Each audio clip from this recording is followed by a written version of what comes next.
The template dude. Hello, Akivilla, the template dude here. So we are surrounded by my Loopy Pro templates, but today's topic is to review or preview the audio interfaces I have been using.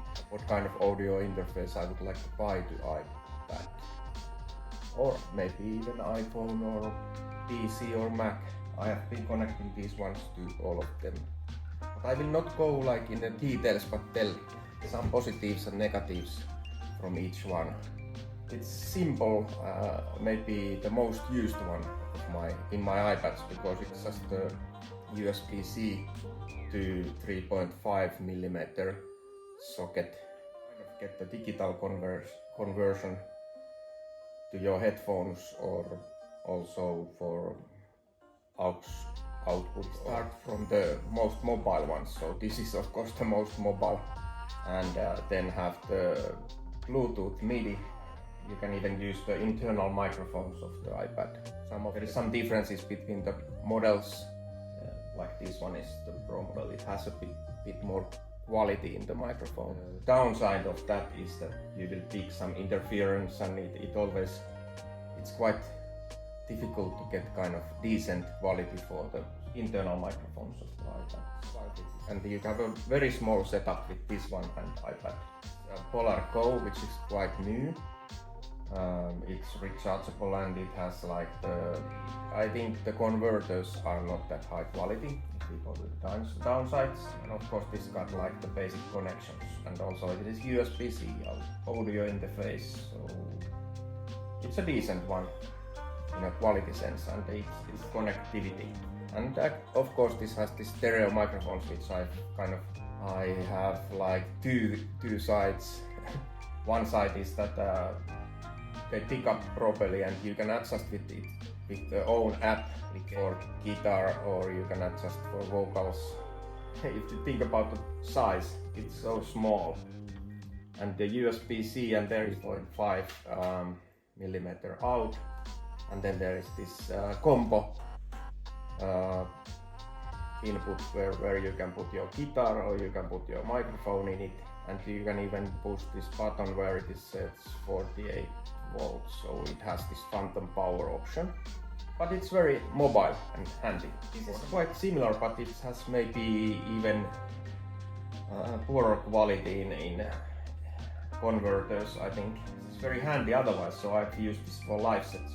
Because in this Zoom U22, there are newer ones, AMS 22 or something, the newer model. I don't know if it has the same connections, but this has RCA connectors, not plugs. What is really strong in this is that it has this stereo line-in input.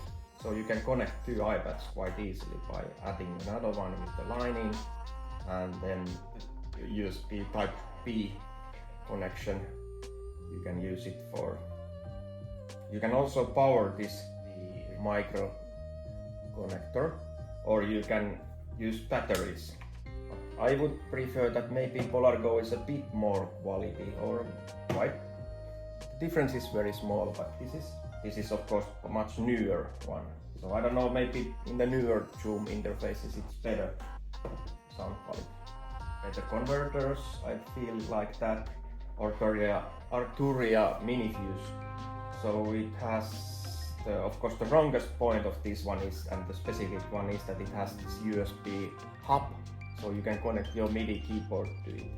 But of course the downside is the power, that if you connect this to the USB-C to iPad, then it will restrain the power, and if you connect even the MIDI keyboard, then it will restrain even more power. You will need probably this kind, at least this small hub with it. Power on the wall to this one, so this is PD hub, USB 3 to this one with the USB-C. It's actually the cable that is included with the box in this Arturia Minifuse one. You can connect your guitar and phantom powers and things like that, and monitoring. There is a direct monitor button, which is quite nice to have actually. In my mind, we are going like to more quality. So this has been one of my favorite. This is so heavy. This is so much heavier than any of my other. Steinberg UR22C. I like the converters quite much. There has been some criticism of the inputs and the headphones that they don't have enough power or something, but I haven't faced it with this one that has the MIDI out and in, and also it has this phantom power in the back. You can activate it from here, and also the power source you can select if you want to use directly USB-C or separate micro USB, which is a little bit, it's better implemented in this Polar Go, because it's like that it has this power, separate power, both are USB-C. So, and very convenient in this audio interface is this output and monitoring, and you can decide the levels, and you can even put the mono input just with the button. So far this is my favorite one because of the flexibilities. Focusrite, I think this is the most popular one, different versions of it, but I really like this 4i4.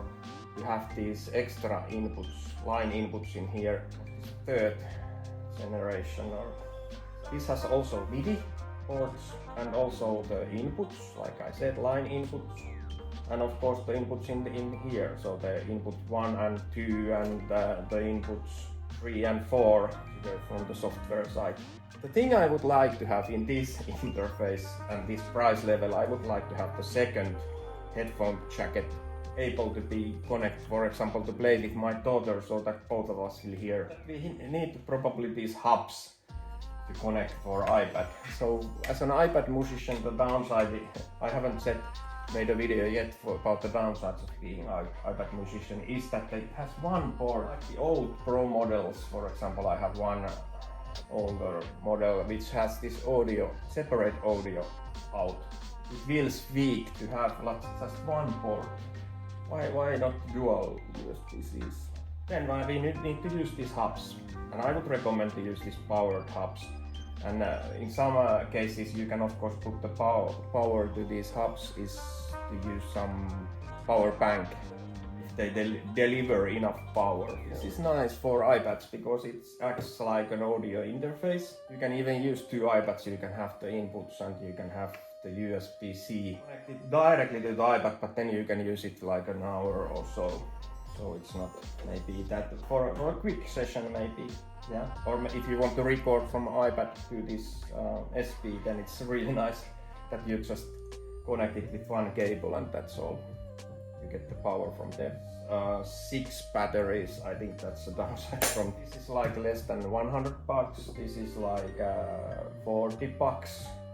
This is maybe like 80 bucks, and this one is like maybe 150 or something, and this is like 200. And so we jump into the 400 to 500, or what's the territory of this one. And then we have like a little bit more than 200 this mixer, USB mixer. Surprise! You can, with USB cable, you can connect your iPad to your MacBook and then use your MacBook acts as an audio device for iPad. Get the input from iPad digitally to the MacBook, and then from the headphones out you can get the sound out. So basically it acts like an audio interface. It's extremely convenient, and what you can do with it, the potential is huge. This one is kind of my favorite in studio, because this one is the one you can connect with, for example, the MacBook with USB. Then you can have you can have like 3 stereo inputs, so I can connect. But this is very robust, and so I think the quality is somewhere even near the Focusrite or Steinberg. So it has the effect processor, this model, but I don't use it at all, so it's kind of unneeded. So SoundCrack Notepad 8 is probably enough. You don't need that effects. It can act also as a normal mixer, so you don't have to hub the USB, but this needs wall power But this also has two mixes for two separate headphones, cut for the vocals for under 70 Hz and Behringer. I haven't tested the Behringer ones, which has the sliders. With the same price, you're gonna get one with the sliders and a 2-channel more or something. But I like the quality and the AD and the DA in this unit. Yeah. But like I said, you need the wall power. Use, for example, Koala application in here and sample to it from anywhere from the iPads, anything with the digital connection. So yeah, I think it's awesome. Yeah, here more, send me some feedback, and if you want to know more about the details, this was just, like I said, the preview.